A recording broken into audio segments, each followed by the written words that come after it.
hello from my bed again, but it's okay. How are you doing? I don't know. Yesterday with how they said on the 25th that there was all those planets that were kind of in alignment, that they were in alignment, 22 on the clock. And then I've been seeing a lot of people talking about how it kind of correlates with the 7 chakras. So take what you will from that.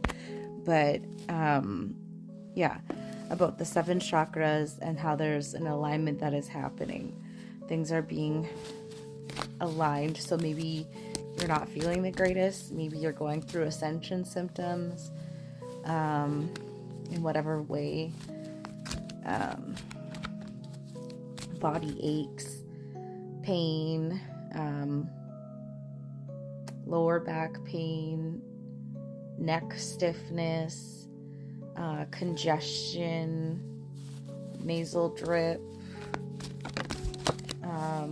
nausea. Why am I freaking saying words weird? Nausea. Okay, what else?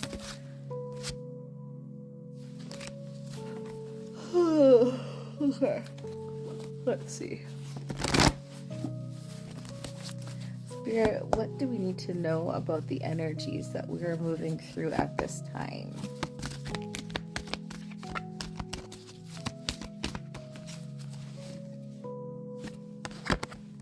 Deep knowing. And from that, I'm getting like your soul knows, whether your human knows what is going on, because as a human, we kind of we're all taking our best guess at life, right? None of us know know all of the answers. We can be intuitively guided. We can have that knowing. But it also depends on like how you're viewing the world, what your views and limitations and all of those things, like in that it's also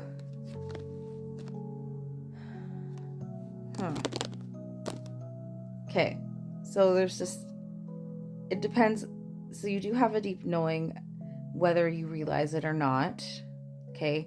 And there's a lot of people that haven't really tapped in and are maybe not really aware of what is happening or what could potentially be happening as we are ascending and as things are lining. Like, we're collectively meant to rise, truth be told, at the bottom. And so there's a collective group of us that are going through certain symptoms or certain things or certain experiences, whereas there's another collective that will experience something else, right?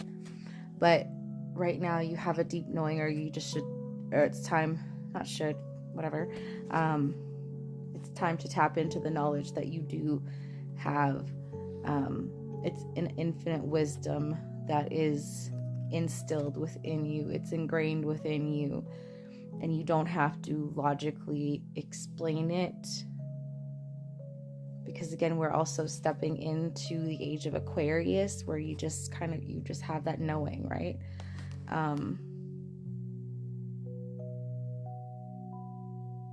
Yeah, okay. Peace.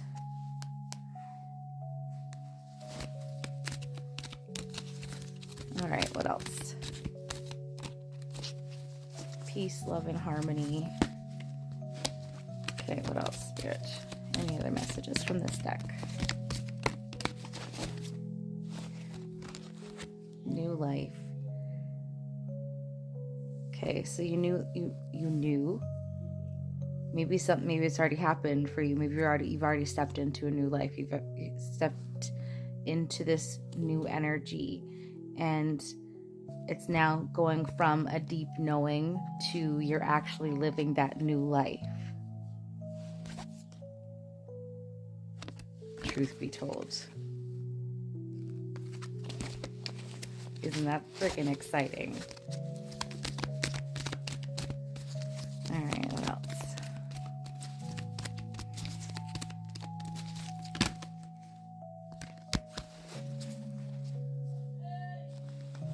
You've had to move through a lot of chaos and conflict. And you've had to be flexible in how you've moved through certain things, right? Like you've had maybe spirits like limited certain things in your life so that you can learn to work with what you have, learn to work within your limitations, learn to work around your limitations, but not be defined by them. You've had a chance to tap into your imagination. You've been allowing yourself to draw yourself deeper and deeper into that creative energy, especially again as we're in that age of Aquarius. You're wanting this new life. There have been things in your life, a deep knowing that you're meant for something greater. You're meant for so much more. I also keep getting the message about being the first multimillionaire in your family, but you're going to do it, or the way that you're using the money is going to be to help yourself, to help your family, community, and to do right by others, to facilitate things that maybe weren't there for you to help. And I saw the building blocks that weren't there when you were trying to establish a foundation. One thing that came to mind today was like a lot of people might need assistance with like so wow, 7-Eleven on the clock. Maybe you are an animal lover. Okay, this is just the example that I was getting this evening actually. And maybe you're an animal lover, and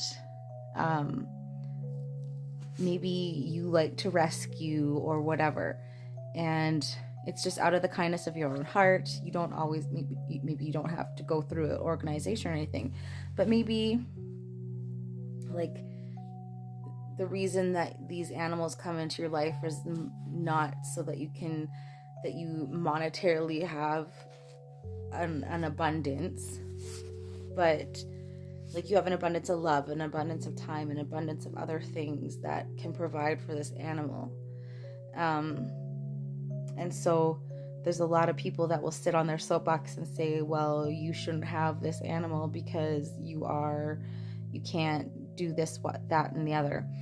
So instead of shaming a person, maybe providing actual assistance, like spaying and neutering, instead of making it difficult for somebody to access a program, say if you're low income, at least like having blitz days or something like that, or working with veterinaries or working with different organizations, coming together to actually help people instead of shaming them, right? Like, and food pantries and stuff like that. Like there's so many different things that maybe you've experienced that you wouldn't want somebody else to experience. So instead of making another person's life difficult, you're going to now put your thinking cap on, look at what maybe you had experienced in that time of chaos and conflict, right?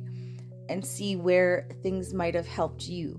So you're going to make your mark. You've gone through those hardships, 911 on the clock. You've gone through those hardships so that you can help other people move through them with more ease. Because again, yes, we can all learn through the contrast, but there are certain things that we just make other people's lives more difficult than they need to be. And instead of casting judgment, instead of casting those people out, providing the resources with love, right? Because it's something that you have experienced, because something that you feel passionate about. Okay, we're out of time. I hope you have a fantastic day.